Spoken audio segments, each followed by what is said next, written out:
बिस्मिल्लाहिर्रहमानिर्रहीम। अस्सलाम वालेकुम। कैसे हैं आप सब लोग? उम्मीद करती हूँ आप भी मेरी रेसिपी को खूब इंजॉय कर रहे होंगे। आज मैं आपके लिए एक ऐसी रेसिपी लेके आई हूँ जो कि खाने में बहुत ही यमी और बनाने में उतनी ही आसान है। आज मैं आपको एक बैटर से ढेर सारी रेसिपियाँ बनाने का तरीका बताऊँगी। बहुत ही यमी ये रेसिपी बनने वाली है। चलिए शुरू करते हैं रेसिपी को। सबसे पहले मैंने यहाँ पे बॉयल आलू ले लिए हैं जो कि 1 कप है, और 1 कप ही मैंने यहाँ पे ब्रेड क्रम्स ले लिए, और 1 कप ही मैंने यहाँ पे चिकन ले लिया जो कि बोनलेस है। अब यहाँ पे मैंने 1 बड़ा चम्मच खुशक धनिया का, आधा चम्मच काली मिर्चों का, आधा चम्मच ही मैंने नमक का, आधा चम्मच कुटी हुई लाल मिर्च, 1 चम्मच मैंने यहाँ पे चिकन पाउडर और 2 पिंच मैंने अजवाइन के लिए। आप यहाँ पे अजवाइन स्किप भी कर सकते हैं। अब जो हमने बोनलेस चिकन लिया था इसको हम अच्छे से चॉपर में डाल के इसका कीमा बना लेंगे। अच्छे से हमने इसका पेस्ट बनाना है।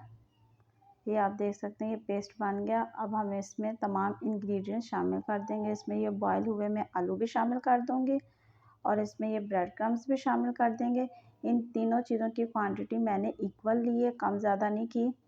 अब इसमें हम तमाम स्पाइसेस भी शामिल कर देंगे। बहुत ही इसका अच्छा टेस्ट आने वाला, बिल्कुल बाज़ार जैसा, जैसे कि आप बाज़ार से नगेट्स लेके बनाते हैं, फ्राई करते हैं, बिल्कुल वैसा ही इसमें टेस्ट आएगा।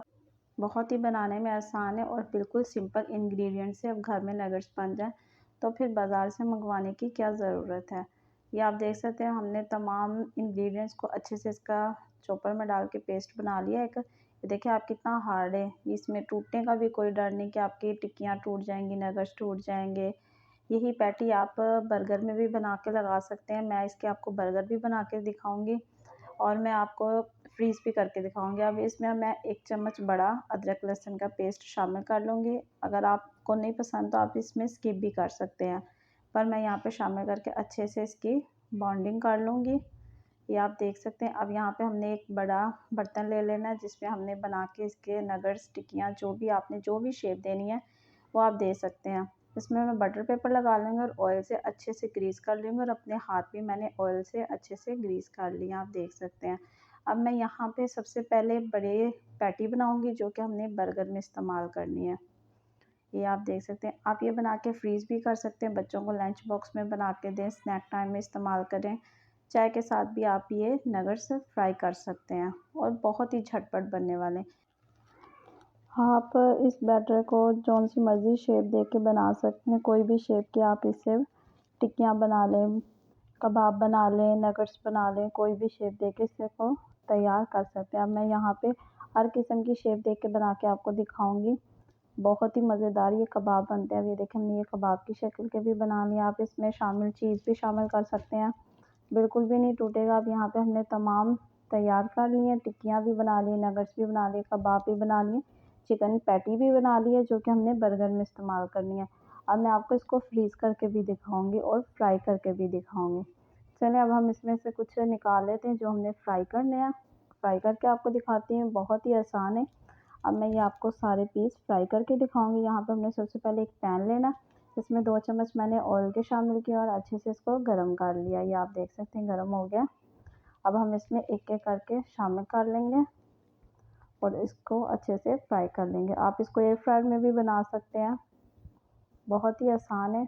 आप ये बना के फ्रीज़ कर लें, और जब आपका दिल चाहे निकाल के फ्राई कर लें, एयर फ्राई कर लें, स्नैक टाइम में लें, बच्चों को बना के दें, बच्चों को लंच बॉक्स में दें। बहुत ही आसान ये रेसिपी और बहुत ही झटपट बन सकती है। जब हमने इसको पैन में शामिल कर देना तो हमने लो फ्लेम कर देनी, हाई फ्लेम नहीं करनी, वरना हाई फ्लेम पे इसका कलर ब्लैक हो जाएगा। हमने बिल्कुल हल्के हाथ से इसको फ्राई करना, उल्टाते पलटाते रहना। ये आप देख सकते हैं कितना ही ज़बरदस्त इसमें कलर आ चुका है, और बहुत ही अच्छी इसमें खुशबू आ रही है, और ये बहुत ही टेस्टी बने। आप इसको जिस तरह मर्ज़ी चम्मच से हल्का फुल्का हिलाते रहें, ये बिल्कुल भी नहीं टूटेंगे और बहुत ही क्रिस्पी बनेंगे। अब इसी तरह हम ये तमाम फ्राई कर लेंगे, और बाकी की मैं फ्रीज़ कर लूँगी। और जिसके हम बर्गर तैयार करेंगे जो चिकन पैटी के, वो मैं आपको नेक्स्ट रेसिपी पे बताऊँगी, ज़रूर देखिएगा। ये आप देख सकते हैं मैंने ये तमाम फ्राई कर लिए हैं, कितना ही ज़बरदस्त इसमें कलर आया। अब मैंने इसके ऊपर बारबेक्यू सॉस और हेलोमेंस की मायोनीज़ सर्व कर दी है। आप देख सकते हैं बहुत ही ज़बरदस्त ये तैयार हुई, और ये खाने में भी उतनी ही टेस्टी है जिस तरह आप बाज़ार से लेके खाते हैं, बच्चों को बना कर देते हैं। तो अब आप बिल्कुल बाज़ार से छुट्टी करा दीजिए और घर पर बच्चों को बना के दीजिए। बहुत ही बनाने में आसान और बहुत ही झटपट ये रेसिपी तैयार होती है। अगर आपको भी ये मेरी रेसिपी पसंद आई है तो मेरी वीडियो को लाइक कर दीजिए, चैनल पे न्यू है तो चैनल को सब्सक्राइब कर दीजिए और ज़्यादा से ज़्यादा अपनी फ्रेंड एंड फैमिली के साथ शेयर करें। मिलते हैं अगली वीडियो के साथ। अल्लाह हाफ़िज़।